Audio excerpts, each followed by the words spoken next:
Bismillahirrahmanirrahim. Assalamualaikum warahmatullahi wabarakatuh. Alhamdulillahilladzi hadana li hadza wa ma kunna linahtadiya laula an hadanallah.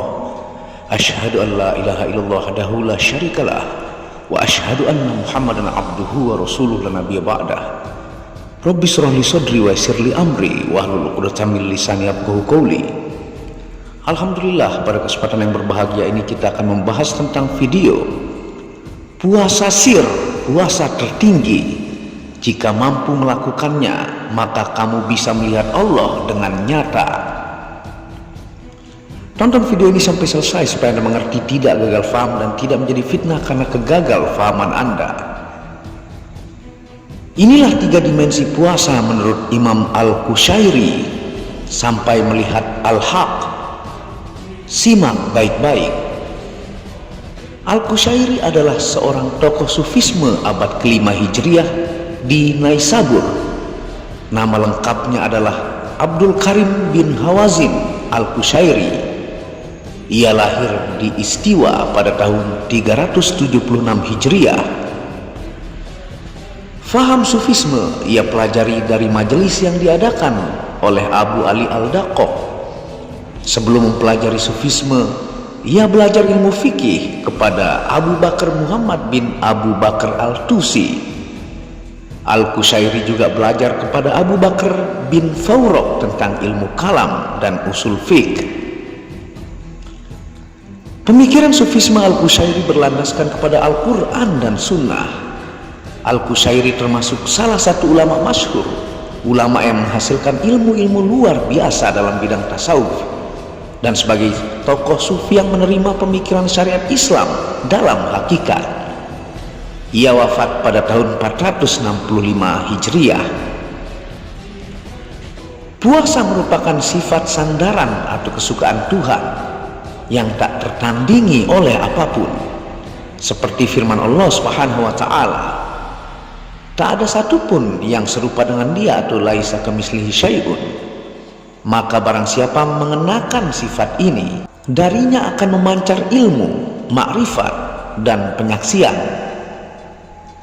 Sifat kesukaan Tuhan yang dimaksud di atas adalah puasa. Sejatinya puasa bagi kaum hakikat atau sufi telah menjadi salah satu aktivitas ruhani untuk menghidupkan hati dan membuka tabir-tabir makrifat. Mereka terbiasa dengan lelaku di luar kebiasaan manusia kebanyakan. Semakin dalam pemaknaan suatu perintah atau anjuran, maka kesungguhan dalam menjalankannya pun akan meningkat. Alhasil, nilai yang dihasilkannya akan lebih mendalam dan mengakar, karena puncak tujuan mereka tidak lain adalah Al-Haq, yaitu Allah Subhanahu wa ta'ala. Puasa berarti menahan lapar.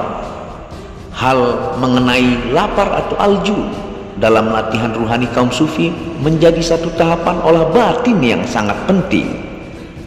Lapar yang mereka jalani tidak lantas menentang sunnatullah, tetapi menyedikitkan makan sekedar sebagai bekal untuk kekuatan ibadah. Bukankah Rasulullah SAW telah mengingatkan dalam sabdanya, tidak ada bejana yang diisi oleh manusia yang lebih buruk dari perutnya, maka cukup baginya memakan beberapa suapan sekedar untuk menegakkan tulang punggungnya ataukah memberikan tenaga. Jika tidak sanggup, maka dia dapat memenuhi perutnya dengan 1/3 makanan, 1/3 minuman, dan 1/3 untuk nafasnya. Isyarat hadis di atas tidak menganjurkan kita untuk meninggalkan makanan secara ekstrim, tetapi mengkonsumsi makanan sekedar memberikan kekuatan dalam menegakkan ibadah kepada Allah Subhanahu wa ta'ala. Dengan lapar ini, para sufi mencoba berdamai dengan tubuh. Kesadaran bahwa makanan bukanlah satu-satunya hal yang membuat mereka hidup telah tertanam dalam batinnya. Mereka benar-benar menginsafi lapar, baik melalui menyedikitkan makanan maupun saat berpuasa. Ini akan menekan syahwat kebinatangan mereka, sekaligus mempersempit jalan setan dalam darah manusia. Seperti ungkapan hadis Nabi Shallallahu Alaihi Wasallam, sesungguhnya setan itu menyusup dalam aliran darah manusia. Karena itu persempitlah jalan masuknya dengan lapar atau berpuasa. Menarik sekali ungkapan Yahya bin Mu'az Ar-Razi dalam Jawahir At-Tasawuf yang mengibaratkan lapar sebagai cahaya dan kenyang sebagai api. Dia menyatakan lapar adalah cahaya dan kenyang itu api, sementara syahwat layaknya kayu yang akan menjadi mangsa api. Maka engkau tak akan mampu memadamkan apinya hingga ia benar-benar membakar pemiliknya. Lapar identik dengan cahaya karena biasanya orang lapar akan lebih potensial untuk menangkap bisikan lembut dalam dirinya. Dan itu adalah pancaran cahaya Tuhan yang berpadu dalam bentuk kearifan. Ia berpeluang besar memicingkan mata hatinya disebabkan terangnya cahaya Tuhan atau Faid Ar-Rahman. Dengan cahaya itu dia pun mampu menyingkap tabir-tabir yang menutup sir, bagian dalam hati yang begitu lembut tetapi sulit ditembus. Akan tetapi sebaliknya, kenyang menjadi api karena kepuasan nafsu itu dengan syahwat perut dan menjadikannya menuntut syahwat-syahwat lainnya. Tak terkecuali akan memunculkan kemalasan dan sikap meremehkan ibadah serta lelap dari ketaatan. Maka dari itu persoalan ini menjadi penting bagi siapa yang terbiasa memuaskan perutnya melebihi kapasitasnya. Dia tidak akan pernah puas dengan yang sedikit. Dia akan berusaha memuaskan perutnya dan memenuhi kebutuhannya hingga sampai titik tak peduli halal atau haram. Dan ini akan berlanjut hingga menjadikannya sosok yang tamak terhadap harta dan lain sebagainya, sehingga dia menjelma sebagai seorang penjahat. Jika lapar, mencuri, dan bila kenyang akan melakukan zina. Karena itulah lapar puasa sejatinya mampu memberikan kontrol terhadap dua jenis syahwat, yaitu yang pertama syahwat mata dan yang kedua syahwat farji atau syahwat tentang kemaluan perempuan. Dua syahwat di atas membuka pintu kemaksiatan dan kerusakan. Hal ini sebagaimana pesan Nabi Shallallahu Alaihi Wasallam kepada para pemuda untuk segera mengakhiri masa lajangnya dengan menikah. Dengan menikah dia akan menjaga pandangannya dari syahwat mata. Namun jika belum mampu maka dianjurkan untuk berpuasa, sebab itu menjadi penawar syahwat. Dan menurut Imam Al-Qusairi ada 3 dimensi dalam menjalani bulan puasa, yaitu yang pertama puasa zohir, yang kedua puasa hati, dan yang ketiga puasa sir. Ketiganya ini jika mampu dilaksanakan sejatinya mampu memunculkan cahaya dari dalam diri manusia, mampu membaca ilham yang masuk di dalam diri, dan semakin jelas pengenalan makrifat manusia kepada Tuhan. Dalam konteks ini, seakan Al-Qusairi mengatakan kepada kita, siapa yang sekedar melihat bulan puasa sebagai penglihatan material atau puasa zohir, maka ia pun hanya akan menahan diri dari segala yang membatalkan.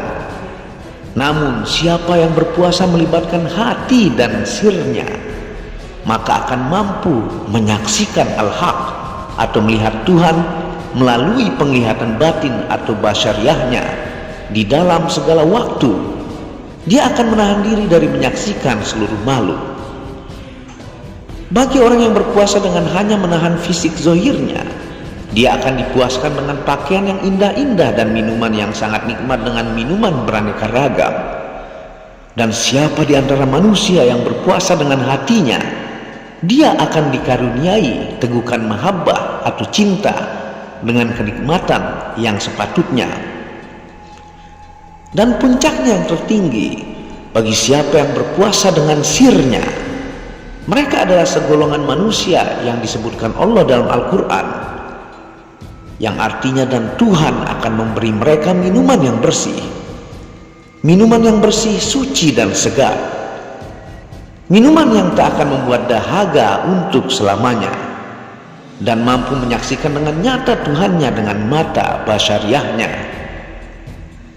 Demikian puasa tertinggi atau sir, ditambah dengan kutipan-kutipan menarik Imam Al-Ghazali dalam risalah kitab Raudatut Thalibin wa Umdatus Salikin, yaitu peganglah ilmu, lapar, lemah atau khumul, dan puasa, karena ilmu adalah cahaya yang menerangi dan lapar adalah hikmah.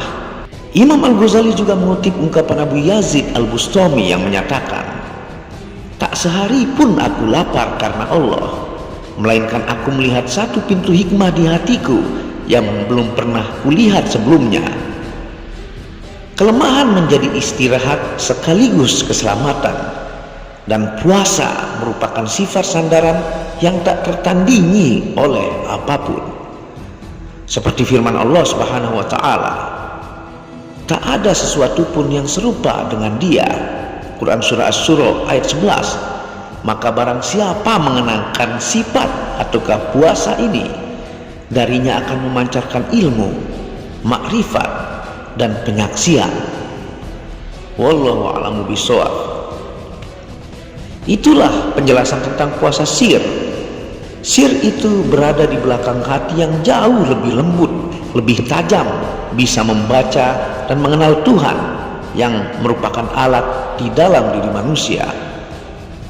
Dan puasa tertinggi ini, jika Anda mampu melakukannya, maka Anda akan memancarkan ilmu, makrifat, dan penyaksian Allah Subhanahu wa taala dengan mata batin atau basariah Anda.